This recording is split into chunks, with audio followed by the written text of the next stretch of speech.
د چاپی سهار اومه برخه د چا د وجود برخه د چا زړه خاورو ته سپارو د چا د وجود برخه د چا زړه خاورو ته وحشت د مور زړه هم ټوټه کړ د 1999 کال د لړم میاشتې په 15 نیټه او د شنبې د شپې 1 بجه وه. اوا زیاته سړه وه، له څو شپو راهیسو بنګونو فضا اشغال کړې وه. ډبډبنې تیارې د میدان وردګ ولایت چختو ولسوالۍ غزبې کلي ته راورسېدې. دوی د ډاکټر امان الله کور ته راغلل.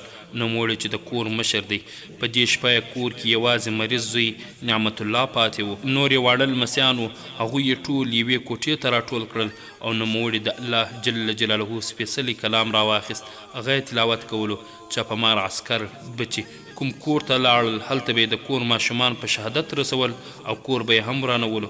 سپین ږیري بابا او واړه لمسیان یې په دې انتظار دي چې اوس به په شهادت رسیږو او کورګۍ به مو ورانیږي. د دوی ټولو امید لوی رب جل جلاله ته و. ډاکټر صاحب داسې مهال د تیرې شپې د وحشت داستان راته بیان کړ چې له سترګو یې اوښکې د ګریوان انګړ ته بدرګه کېدلې. کله ناکله به یې خبرې هم سلګو د څو شیبو لپاره بندې کړې.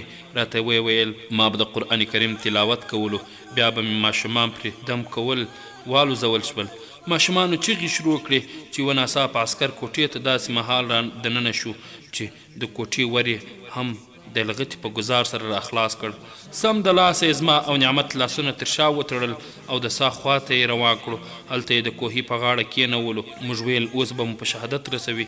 زه بیا کوټې ته بوتلم او نعمت یې بل ځای ته یوړو. دا چې نعمت دغه وخت عصبي مریضي لرله، خورا زیات په تکلیف و، تر دې چې موږ ورته اجازه نه ورکوله چې له کوره بهر لاړ شي. ځکه خو ما دوی ته ډېر ځله ویل چې دغه مریض دی، خو دوی نه راسره منله. ویل یې موږ یو څو پوښتنې ترې کوو. دوی په کور کې یوې او بلې خوا ته ګرځېدل. د شپې په 3:30 بجو چاپه پورته شوه.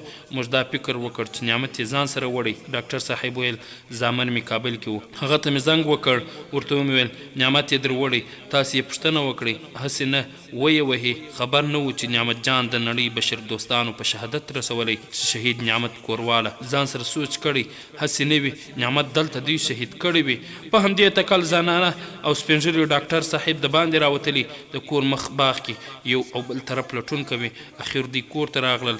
د کور هغه کوټې ته دننه شول چې څوک نه پکې اوسېدل. که ګوري نعمت همدلته چاپمارو عسکرو په شهادت رسولی او وینې ترې روانې دي.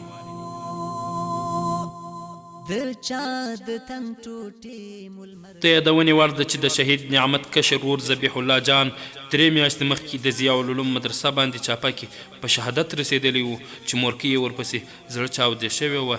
لا یې د ذبیح الله جان او مورکۍ د فاتحې مېلمانه نه و خلاص چې نعمت د لحد غېږ کې دمه شو.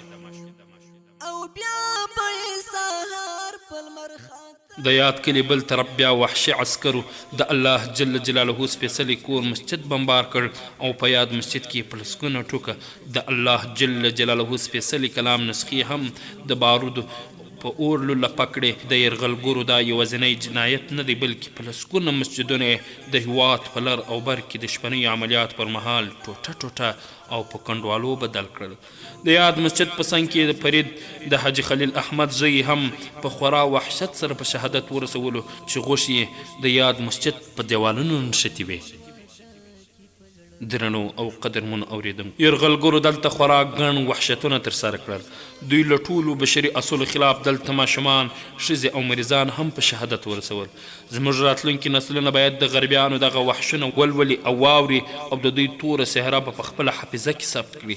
د همدې معصومو شهیدانو وینې وې چې غربي نړۍ یې ماته کړه.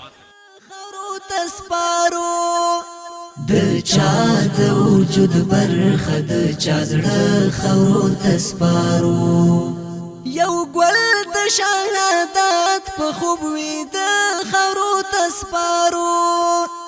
یو ګل د شهادت په خوب وي د خاورو ته سپارو. په چا چې د دې چم ښکلا مینه وه بې